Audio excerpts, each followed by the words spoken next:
Salam sukacita bagimu, saudara dan saudariku seiman. Kita pasti pernah membuat perhitungan dalam hidup ini. Paling tidak di saat kita hendak merencanakan suatu kegiatan. Kita tentu akan mencatat segala sesuatu yang kita butuhkan, lalu segera memperhitungkan total biaya yang harus dikeluarkan. Tujuannya agar kegiatan itu dapat terlaksana dengan baik dan tidak ada sedikit pun kendala yang kiranya bisa merintangi atau bahkan membatalkan kegiatan yang telah direncanakan itu.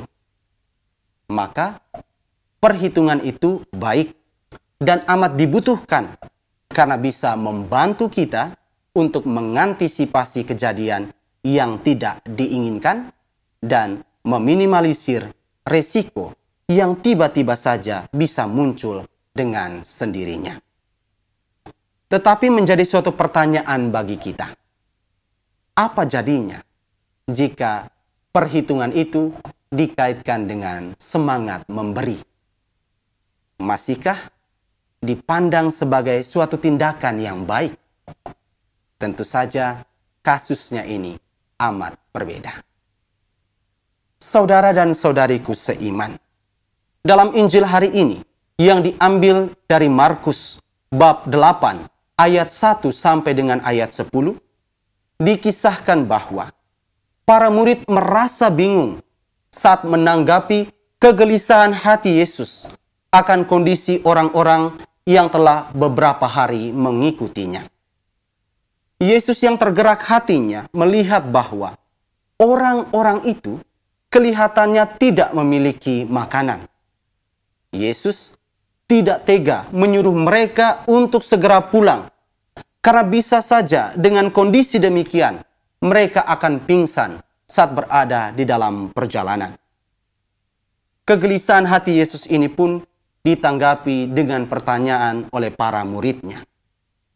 Bagaimana di tempat yang sunyi ini, orang dapat memberi mereka roti sampai kenyang? Pertanyaan ini secara implisit sebenarnya mau menyatakan penolakan para murid atas kegelisahan hati Yesus. Para murid merasa tidak sanggup untuk mencari solusi bagi permasalahan tadi. Maka Yesus segera menanggapi pertanyaan para murid ini dengan balik bertanya lagi kepada mereka. Berapa roti yang ada padamu? Pertanyaan Yesus ini bukan tanpa alasan.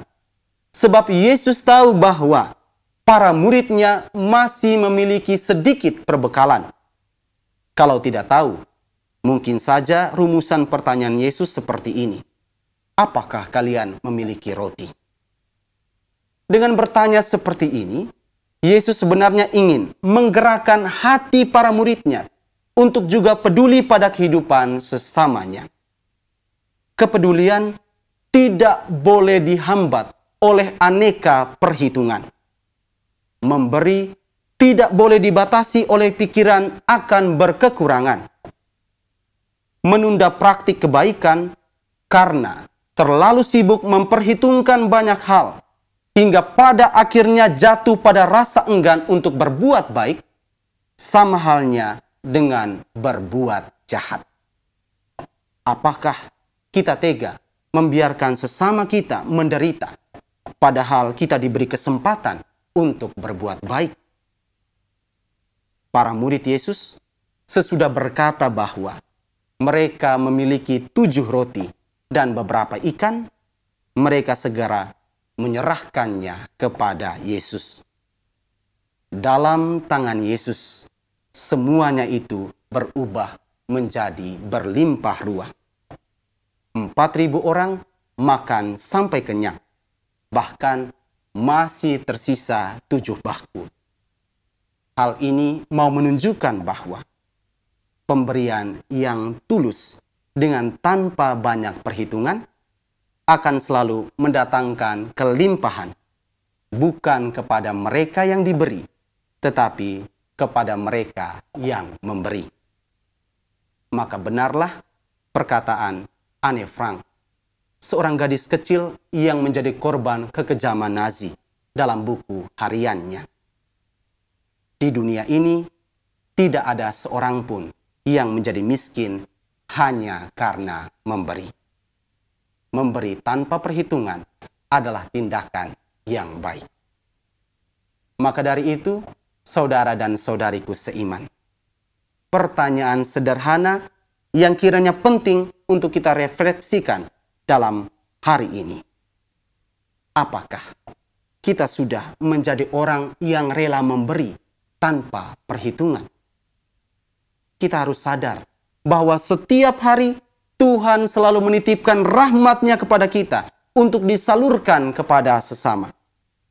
Rahmat Tuhan itu bisa saja berupa waktu, tenaga, pikiran, perasaan, hingga aneka materi.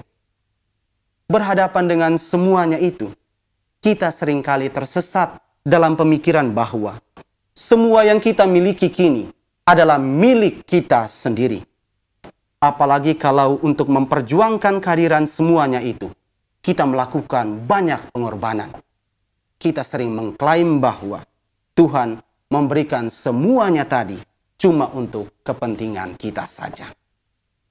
Maka, sama seperti yang dialami oleh para murid dalam Injil tadi, Yesus mengingatkan kita bahwa kini masih ada banyak orang yang membutuhkan uluran kasih sesamanya.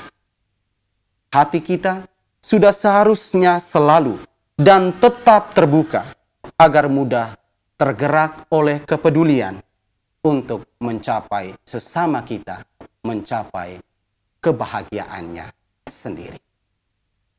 Tuhan memberkati kita sekalian.